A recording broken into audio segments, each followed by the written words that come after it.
Hola chicos y chicas. En esta ocasión vamos a hablar de generalidades de antimicrobianos. En primera instancia vamos a hablar un poco, tan solo un poco, de algunos aspectos básicos de lo que son los antimicrobianos. Estamos hablando que antimicrobianos, ya sea antibióticos, antibacterianos, pueden ser fármacos contra virus, contra hongos, o sea, una serie de generalidades muy básicas para después entrar a hablar de los fármacos beta-lactámicos o los antibióticos beta-lactámicos y aminoglucósidos, que cuando uno no está acostumbrado, pues suena un poco confuso esos nombres, pero poco a poco vamos a irnos acostumbrando y con el acompañamiento en el seminario, pues vamos a estar un poco claros, o bien claro diría yo, de este tema. Como siempre, les hablo un poco de los objetivos, que es lo que pretendo con esta charla, y es que se debe conocer los aspectos conceptuales de los fármacos antimicrobianos en general, identificar la clasificación de los antibióticos, tanto beta-lactámicos y aminoglucósidos, reconocer los aspectos básicos de la farmacocinética y farmacodinamia de algunos antibióticos revisados. Son aspectos muy básicos. Y comprender las principales reacciones adversas de los antibióticos. Además, analizar el uso clínico de los antibióticos, que esto ya lo vemos en la discusión del seminario. A manera de introducción podemos decir que los fármacos antiinfecciosos actúan sobre células distintas a las del paciente. Esas van a ser las células objetivo, las células diana, o sea, son las que se pretende eliminar. El efecto del fármaco, entonces, es una acción eminentemente etiológica, va dirigida a la causa del problema y siendo el objetivo eliminar el organismo infectante sin lesionar las células infectadas. Eso es muy importante desde ahora manejarlo, como vivieron en el tema anterior. Los antineoplásicos no son específicos para afectar una célula tumoral, sino que no son selectivos, es decir, atacan células sanas y atacan a las células tumorales. En este caso, la quimioterapia antimicrobiana, o sea, los antibióticos, van a ser selectivos, o sea que van a atacar solo al germen causante. Pero hablemos un poquito de los elementos conceptuales. ¿Qué podemos decir de antibiótico? Antibiótico es toda sustancia química producida por un organismo. Esta elimina o inhibe el crecimiento de otros microorganismos infecciosos. Y la propiedad común que tienen todos es la toxicidad selectiva. Y en lo anterior que les explicaba, el efecto del antibiótico va a ser selectivo, o sea, solo para el germen, pero no para el cuerpo humano en sí. Tenemos que identificar desde ahorita qué cosa es el término bacteriostático, qué cosa es bactericida. Es importante manejar eso a la hora de un abordaje farmacológico de los antibióticos. Bacteriostático es el que provoca, o el antibiótico que provoca bloqueo de la multiplicación de las bacterias. Ahí dice bloqueo y multiplicación. Evita el bloqueo y evita la multiplicación de las bacterias de manera reversible. Ya eso lo deben ir subrayando, que el antibiótico bacteriostático afecta a la bacteria de manera reversible, o sea que no la mata. En cambio, el antibiótico bactericida produce la muerte bacteriana y por tanto es irreversible. Eso es, siempre pregunto eso porque debemos de estar claros desde ahorita cuál es la diferencia entre bacteriostático y bactericida. Hablemos un poco de los mecanismos de acción en general. Los antimicrobianos van a ejercer su mecanismo de acción, un grupo por inhibición de la síntesis de pared celular, que vamos a ver más adelante cómo lo hacen los beta-lactámicos. Vamos a ver quiénes son los beta-lactámicos. Pero ¿cuál es el mecanismo de ello? Es inhibir la síntesis de la pared celular. Entonces va a ser un efecto bactericida. No puede vivir la bacteria sin su pared celular. El otro grupo altera la membrana citoplasmática a través de mecanismos enzimáticos y eso va a conducir a lisis. Un ejemplo de eso se ve con la nistatina, un fármaco que vamos a ver en el futuro cuando miremos terapia antifúngica, o sea, contra hongos. Otro grupo provoca inhibición de la síntesis de proteínas bacterianas, es el tema que nos toca hoy cuando abordemos aminoglucósidos. Hoy vamos a abordar beta-lactámicos y aminoglucósidos. Entonces, la inhibición de la síntesis de proteínas bacterianas está a cargo de uno de ellos, de la gentamicina. Vamos a hablar de eso posteriormente. Otro mecanismo de acción es la interferencia o metabolismo alterado de los ácidos nucleicos. Recuerden por bioquímica que los ácidos nucleicos son elementales para la síntesis de ADN. Sin ADN no hay información genética. Entonces la bacteria va a morir, no puede replicarse. Un ejemplo de ello es la rifampicina, un fármaco, un antibiótico indicado en la tuberculosis. Y por último vemos que hay un grupo de antimetabolitos que bloquean la síntesis de ácido fólico bacteriano y pongo como ejemplo el trimetoprim sulfamida, que básicamente es trimetoprim sulfa, que lo encontramos en cualquier farmacia. Eso, el mecanismo de acción es inhibir la síntesis de ácido fólico bacteriano. ¿Ya? Pero hay otros, lo miraron en antineoplásicos, que hay antimetabolitos que bloquean la síntesis del ácido fólico. Hablemos un poco del uso irracional de antibióticos. ¿Qué pasa? Que cuando estamos prescribiendo, hacemos uso irracional muchas veces porque no indicamos el antibiótico correcto, no indicamos la dosis correcta, indicamos un antibiótico para una enfermedad viral, por ejemplo. Ese es uso irracional de antibióticos, muchachos. Entonces, es importante saberlo desde ahorita, que el uso irracional de antibióticos conduce a resistencia y puede causar efectos adversos al paciente. Algunas bacterias son insensibles al efecto de determinados antibióticos por inexistencia de sitios de acción o por la imposibilidad del antibiótico acceder a ellos. Y eso se denomina resistencia natural. Es decir, hay hay bacterias que van a ser sensibles, van a ser resistentes a vancomicina, por ejemplo, y eso no es variable. No van a ser sensibles nunca. Esa es una resistencia natural de la bacteria. Pero otras especies son inicialmente susceptibles a un antibiótico. Esta situación es variable. El antibacteriano actúa seleccionando entre cepas susceptibles y resistentes. Esto es la llamada resistencia adquirida. ¿Cuándo se va a adquirir eso? Cuando hacemos uso irracional de antibióticos. Estamos dando antibióticos de amplio espectro para una infección leve, que es con alguna amoxicilina o algún antibiótico de menor espectro, podemos atacar la infección. Es ahí el problema. A veces nos vamos por lo último, por la moda, y caemos en provocar resistencia. Eso lo vamos a ir viendo conforme el tiempo. Por último, es importante abordar que la bacteria resistente se reproduce con más facilidad y va a transmitir los mecanismos de resistencia, como son los plásmidos, que son una serie que se saltan en los genes, se saltan los cromosomas, y los tramposones, ¿verdad? Que vamos a ir hablando un poco en el seminario. A nivel general, los antimicrobianos, los antibióticos, se pueden clasificar por su estructura química, como lo vamos a ver el día de hoy. Vamos a ver beta-lactámicos, esa es su estructura. También se pueden clasificar por el espectro de acción, si son de acción reducida o si son de amplio espectro.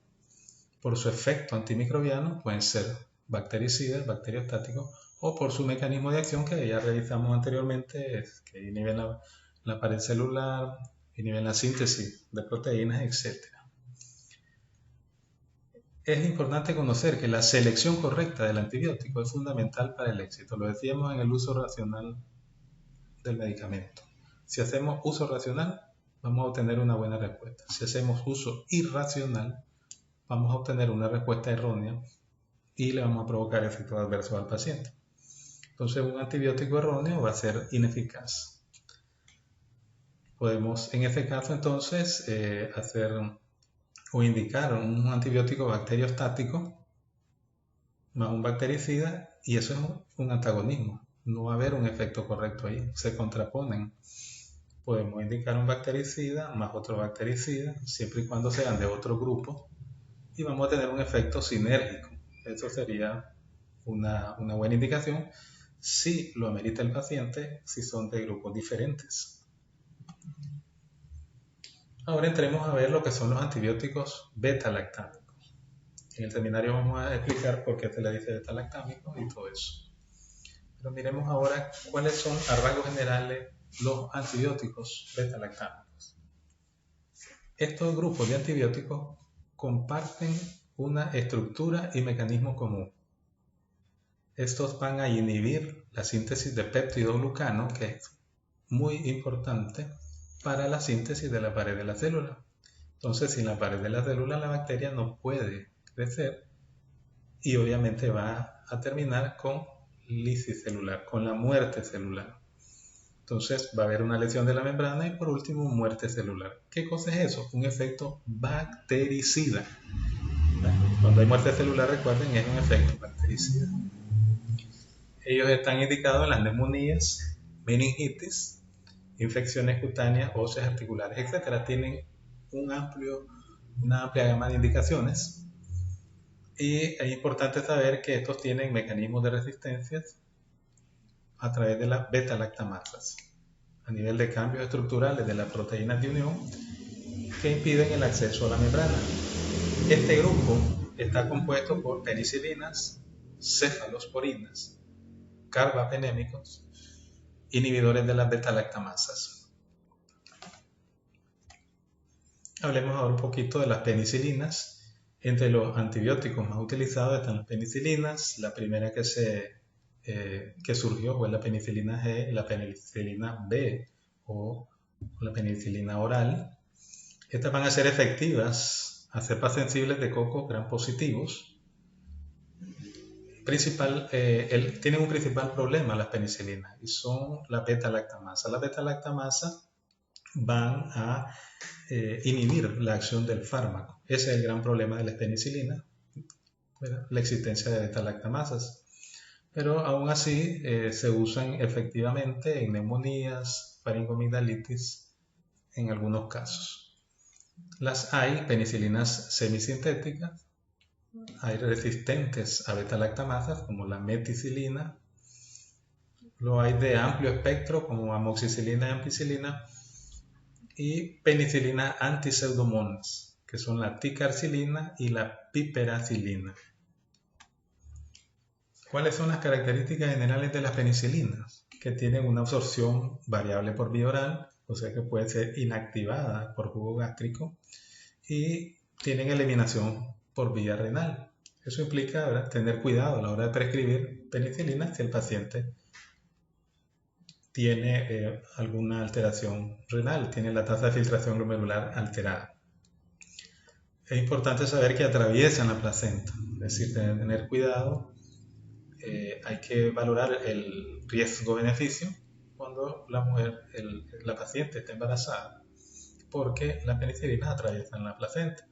Pero es importante saber que no atraviesa la barrera hematoencefálica. Eso quiere decir BHE, barrera hematoencefálica. ¿Qué quiere decir? Que si hay infecciones del sistema nervioso central, no vamos a entrar de inicio con penicilina, no atraviesan. Se pueden usar combinadas, pero eso lo podemos ver más adelante. No atraviesan la barrera hematoencefálica, por tanto, de entrada no vamos a indicar penicilinas. ¿Cuál es la reacción adversa más frecuente? Y es la hipersensibilidad. Siempre que ustedes estén manejando un paciente hagan bien su anamnesis y preguntan alergias a penicilina, porque es frecuente, ¿no?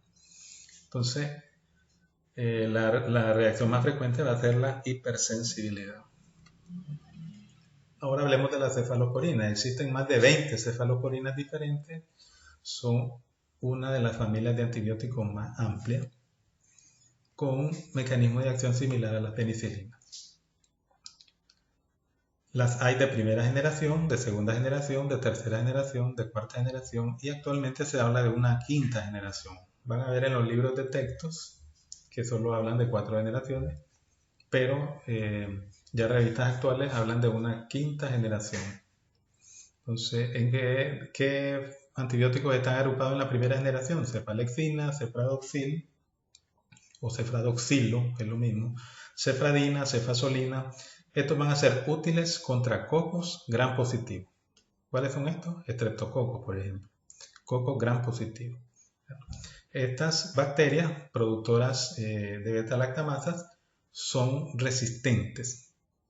Las bacterias productoras de beta-lactamasas van a ser resistentes a estos fármacos de primera generación.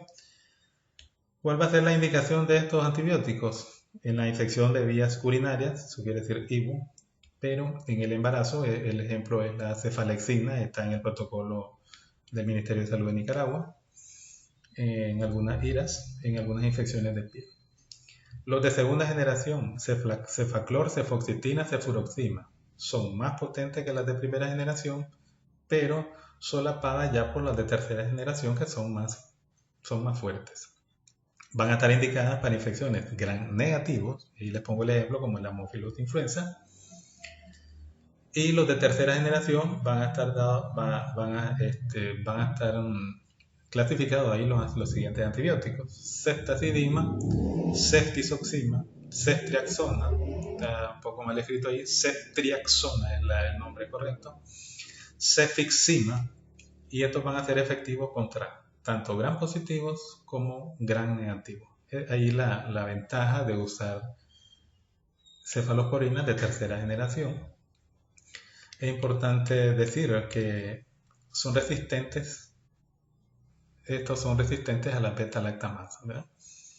Entonces va a ser de elección en casos de meningitis, de neumonía, de IBUS complicadas, de infección de vías urinarias complicadas y en casos de ITS según los protocolos de Nicaragua. En la cuarta generación encontramos a la cefipime, cefpiroma, y estos combinan el efecto de primera generación y los de tercera. Estos penetran al líquido cefalorraquídeo, eso quiere decir LCR, líquido cefalorraquídeo, para tratar infecciones del sistema nervioso central. Y por último, los de quinta generación, el ceftobiprole, que tiene un metabolito activo, es efectivo contra enterobacterias. Estamos hablando de enterococos. Activa también contra cocos gram positivos, incluyendo el estafilococo áureo resistente a meticilina.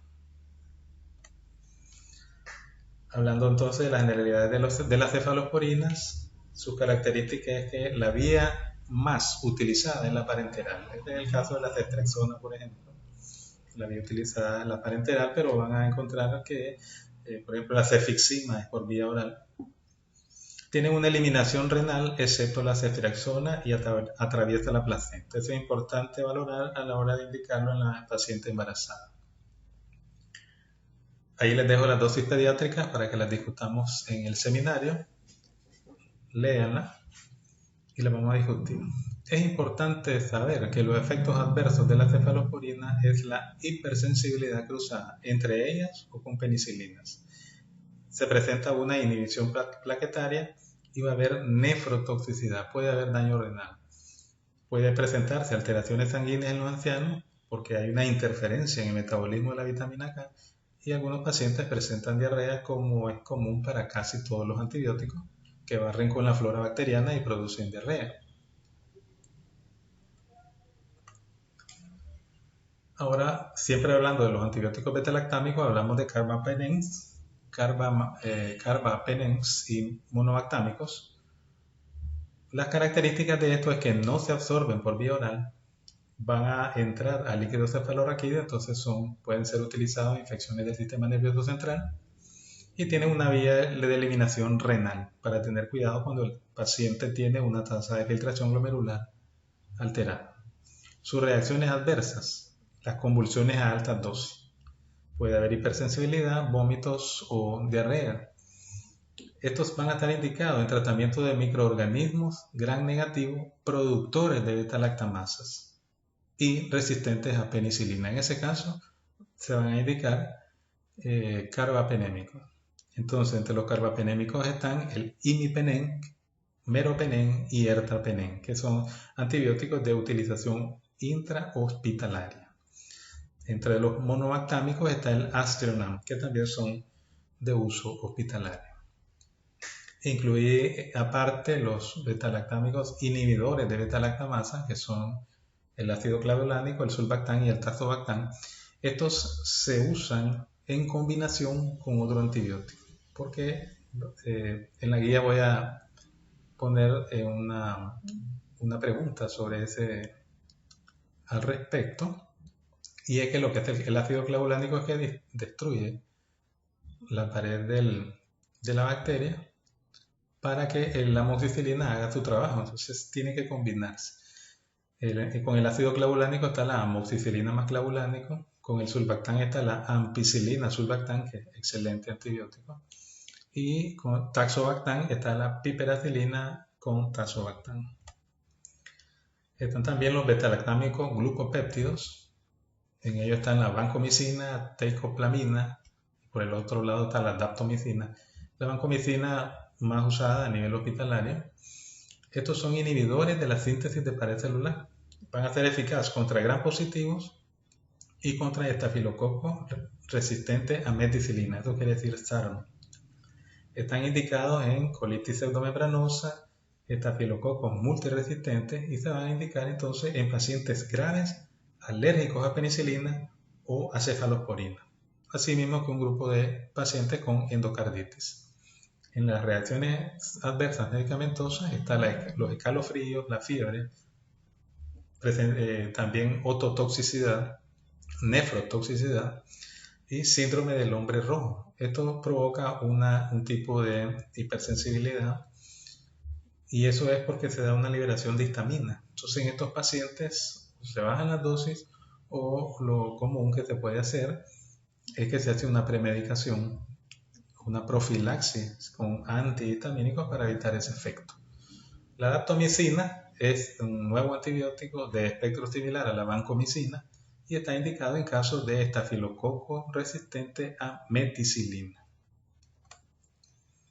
Ahora hablando de los antibióticos aminoglucósidos, en contraste con el resto de inhibidores de la síntesis proteica bacteriana que son bacteriostáticos, estos aminoglucósidos van a ser inhibidores bactericidas de la síntesis de proteína bacteriana. Y en ellas están la gentamicina, streptomicina, amicacina, tobramicina y neumicina.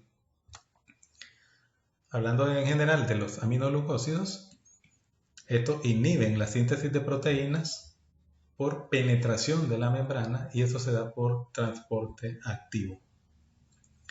Hay una resistencia de gram positivos por inactivación del fármaco por enzimas bacterianas y en ellos se encuentran la gentamicina, tobramicina y amicacina. Estas se van a indicar contra bacterias aerobias gram negativas. Amicacina tiene un espectro de acción más amplio. Vamos a ver después las indicaciones. Streptomicina se indica en tuberculosis. La neumicina, por su toxicidad, no se emplea más que por vía tópica y la reacción adversa más frecuente es la ototoxicidad, o la más temida es la ototoxicidad y nefrotoxicidad.